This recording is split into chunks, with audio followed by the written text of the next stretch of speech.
Hey guys, alright, today we are back with another SamONella. Good old SamONella. This time the origins of phrases. I saw a little snippet. Looks like in this video there will be one mention of looks like a medieval source. I saw a courier, so I don't know. We'll see. We'll find out. Let's see what fucking weird shit SamONella says to us today.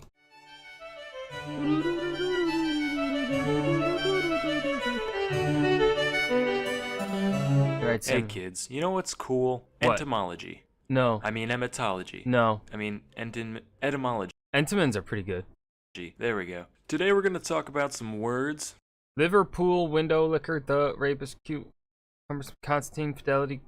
What the fuck? What are the what? Some combinations thereof. Oh, Liverpool, window liquor, therapist, cucumbersome, Constance, Ajit. Oh yeah, this was made when Ajit Pai was doing his dumb shit. And where they come from. First is the phrase white elephant. Now for those out of the loop, a white elephant is a possession which its owner cannot dispose of and whose cost, particularly that of maintenance, is out of proportion to its usefulness. And also a game played during the holidays for people who prefer random garbage over actual personalized presents. According to legend, this saying dates back to the monarchs of Siam. Whenever one of the king's courtiers drew his displeasure through whatever This was the snippet I saw. means, he would offer them a gift of a white elephant. It was considered the ultimate insult to refuse a gift from the king, so naturally the elephantee would be forced to accept. Now if you know elephants as well as I do, you would know that they are frickin' gigantic. They can huge. Consume around 50 gallons of water.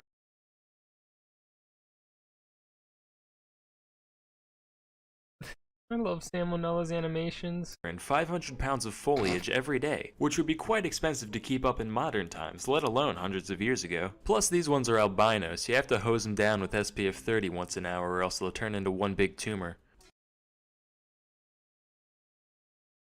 What the fuck, Sam? What the fuck? Okay, not really, but they definitely needed their shade. Also, Southeast Asian cultures considered white elephants sacred, so you weren't allowed to make the animal work, and you'd have to hire a load of people to care for it on a daily basis. Basically, the person getting the gift would have to choose between financial ruin or letting it die and being socially ostracized and possibly even killed. I thought this whole thing was pretty clever, so I've started doing my own version. Whenever someone gets on my nerves, I spray paint progressive comments all over their house. That way, they'll have to spend the whole day angrily scrubbing it off, and then the neighbors will be like, "Wait, does that mean he likes the N-word? Bigoted scum." Next is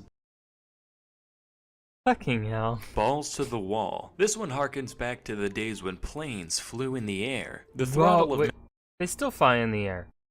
many aircrafts would be controlled with either a lever or a plunger, either of which were often topped with a sphere for easy handling. Thus, when you wanted to throw the plane into max thrust, you'd put the balls to the wall. In a similar vein, the phrase balls deep comes from pinball machines. When you want to launch the ball full force, you pull the plunger all the way back, otherwise known as going balls deep. Nah, just kidding. That one actually means what you think it does. Next is getting Yeah, that's what I thought, Sam. That's what I fucking your thought. goat, a phrase used when someone or something annoys you. The origin of this phrase is still disputed by etymologists, but one theory traces back to the sport of horse racing. In order to stop horses Did that dude just pick up a horse? One hand? SamONella, you fucking strong, dude? from getting nervous before a race, their owners would stick a goat in the stables to keep them calm. Apparently the presence of a goat has some kind of therapeutic effect on horses, kinda like a therapy dog, except they can't pet it on account of hooves, so they just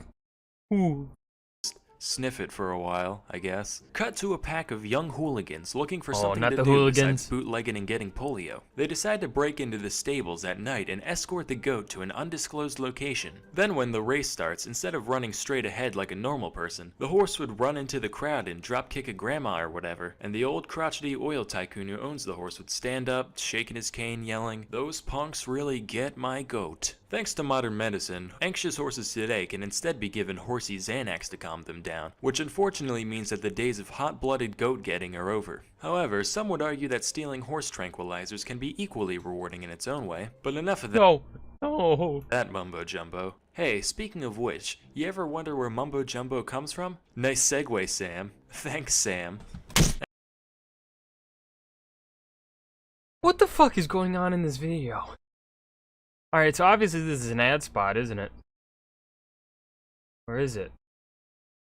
Anyway, strap in, kids. This one's gonna be good. Mumbo Jumbo originates from Oh, the Mandingo people of West it's not an Africa. ad The spot. Mandingos were a polygamous culture, and whenever a domestic quarrel broke out, they would soon hear animalistic screaming coming from the woods. They look over, and out runs this guy, known as Mumbo Jumbo. Now, Mumbo Jumbo's arrival was considered a big deal to the Mandingo. The whole tribe would sing and dance in the town center until midnight, at which point Mr. Jumbo would settle the dispute. And by settle the dispute, I mean tie the female to a post and slap her upside the head with a stick for an hour, while the rest of the village watched, all hootin' and a-hollerin'. And then he'd run screaming back into the woods, where he would remain until the next complaint arose. What the Mandingo women didn't know is that Mumbo Jumbo is not, in fact, a wild patriarchal deity from the forest, but merely the offending woman's husband or one of his friends wearing a costume made from tree bark and leaves. Anyway, the guy would be babbling nonsense the whole time, which is where the phrase Mumbo Jumbo is derived from. So next time one of your superiors uses the words Mumbo Jumbo in a jocular fashion, remember to report them to HR for promoting African wife beating. Anyway, that's all for today. Till next time, I'm SamONella, and thank you for watching. I think this is one of the few videos where I don't know if I trust SamONella or not. I really don't know if I trust him. I'm lost. I got nothing. I don't know what to say. This just didn't make sense. I'm just confused. This was the origins of phrases by SamONella. I hope you guys enjoyed. I'm weird and confused. I hope you guys enjoyed. Remember to hit that like button and subscribe for more, and I will see you guys in the next video. Peace.